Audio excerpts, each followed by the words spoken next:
Welcome dear student, welcome to this video. As you know, हम लोग अभी human respiratory system के बारे में पढ़ रहे हैं। ह्यूमन रेस्पिरेटरी सिस्टम में कई सारे ऑर्गन्स हैं जो इम्पोर्टेंट है। आज हम इन्हीं ऑर्गन्स में से जो है वो ब्रंचाई एंड लंग्स के बारे में पढ़ने वाले हैं। ठीक है, now see the trachea divides into right and left primary bronchi as it reaches the middle of thoracic cavity. Now see, हमने अभी तक जो है वो क्या क्या पढ़ा है इसमें, नोज, उसके बाद में हमने पढ़ा है फेरिंग्स, फिर उसके बाद में हमने पढ़ा है लैरिंग्स। ठीक है, इसके बाद में अब जो हम पढ़ रहे हैं दैट इज ब्रोंचाई, ट्रकिया और फिर ब्रोंचाई। ठीक है, लैरिंग्स के बाद में ट्रकिया। ट्रकिया को हम मेनली विंड पाइप कहते हैं। विंड पाइप जो हमारे नेक रीजन से जाकर आगे जाकर जब हमारे चेस्ट में एंटर करता है तो it gets divide into two part. ठीक है, दो पार्ट में वो डिवाइड हो जाता है, right and left part, that is called as bronchi. उसे क्या कहा जाता है? ब्रोंचाई कहा जाता है। ठीक है, The bronchi are supported internally by C-shaped incomplete rings of cartilage। जिस तरह से ट्रकिया में सी शेप के इनकम्प्लीट रिंग्स ऑफ कार्टिलेज थे जो हमारे नेक रीजन में इस विंड पाइप को कोलैप्स होने से बचाते हैं, सपोर्ट करते हैं, उसी तरह से ये ब्रोंचाई जो है ये भी सपोर्ट है, ये भी सपोर्टेड है इसी तरह के सी शेप के कार्टिलेज से जो इन्हें सपोर्ट करता है, हेल्प करता है। ठीक है, इंटरनली, अंदर की तरफ से।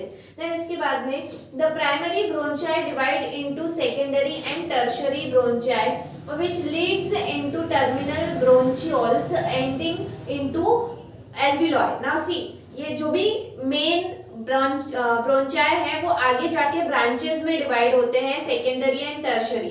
फॉर एग्जांपल अगर हम बात करते हैं तो दिस इज द ट्रकिया। ठीक है, ट्रकिया जो हमारे चेस्ट में जाने के बाद में जो है वो राइट और लेफ्ट ब्रोंचाई में डिवाइड हो जाता है। ठीक है, दिस इज द प्राइमरी ब्रोंचाई।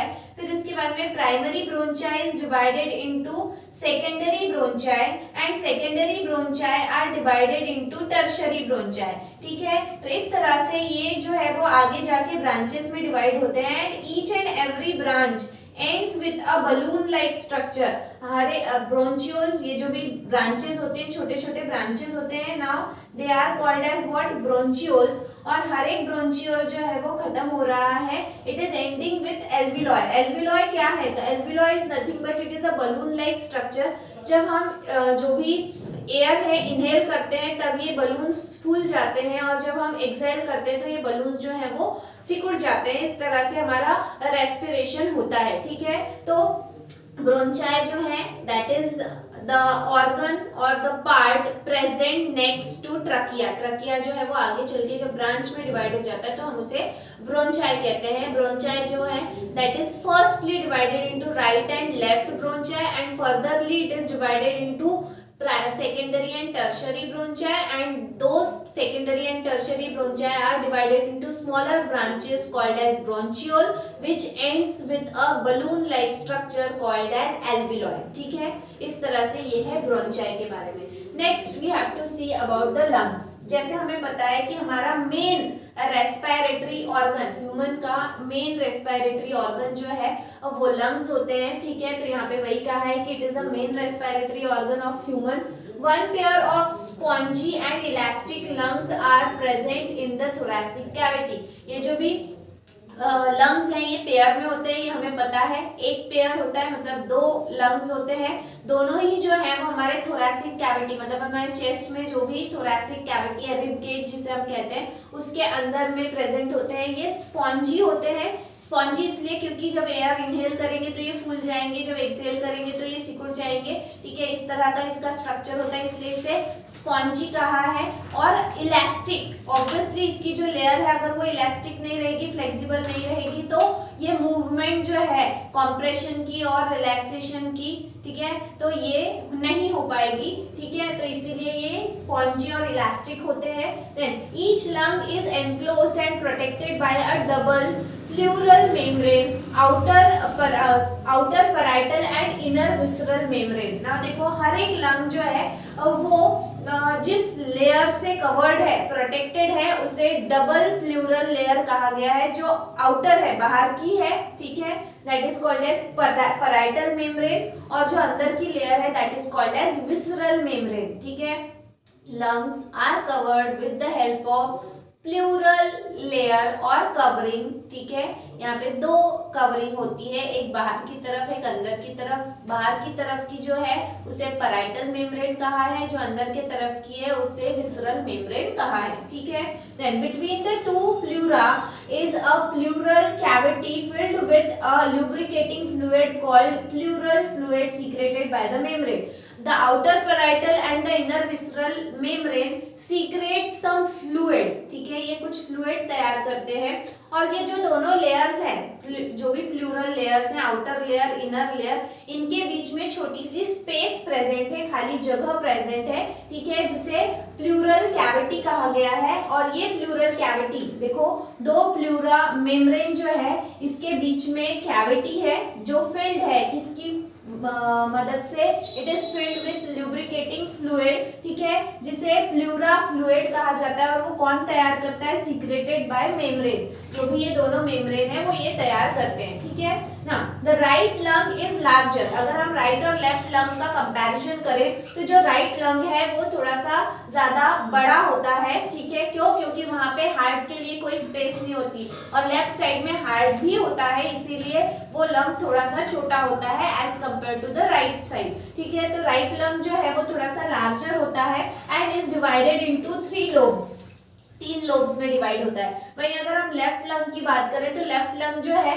वो कैसा होता है? स्मॉलर होता है, छोटा होता है, और वो सिर्फ 2 ही लोब्स में डिवाइडेड होता है, ठीक है। Then each lobe of the lung has the terminal bronchiole ending in a bunch of air sac each with 10 to 12 alveoli. ना देखो, हर एक लंग जो है, ठीक है, हर एक लंग में जो लोब होता है, each and every लोब, उसका जो टर्मिनल हिस्सा होता है, आखिरी हिस्सा होता है, ठीक है, वहां पे ब्रॉन्चियोल्स प्रेजेंट रहते हैं। अभी मैंने आपको बताया ब्रॉन्चियोल्स मतलब छोटे छोटे ब्रांचेस, ठीक है, जहां पे आपको क्या दिखाई देंगे?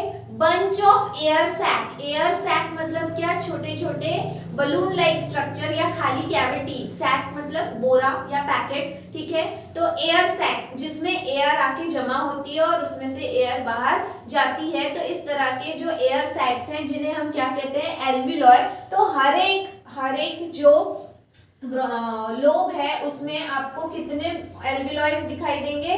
10 to 12 एल्वियोलाइज which help for the inhalation of the air, जो उसको स्पेस देती है, और ये एल्वियोलाई फूल जाता है।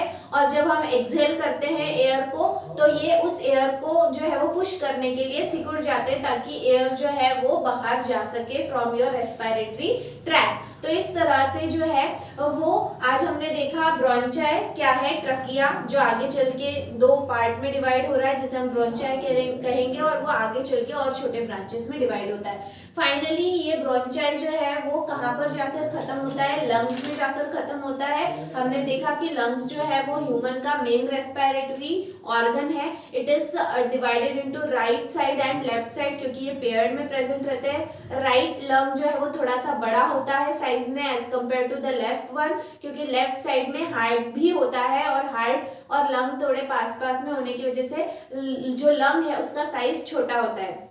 राइट साइड का जो लंग है वो बड़ा होता है, इसीलिए यहाँ पे 3 लोब्स होते हैं। While in case of left side there are 2 lobes. हर एक लोब जो है ये ब्रोंचियोल्स में खत्म होता है, और ब्रोंचियोल का जो एंड है it is ended with number of air sac called as alveoli.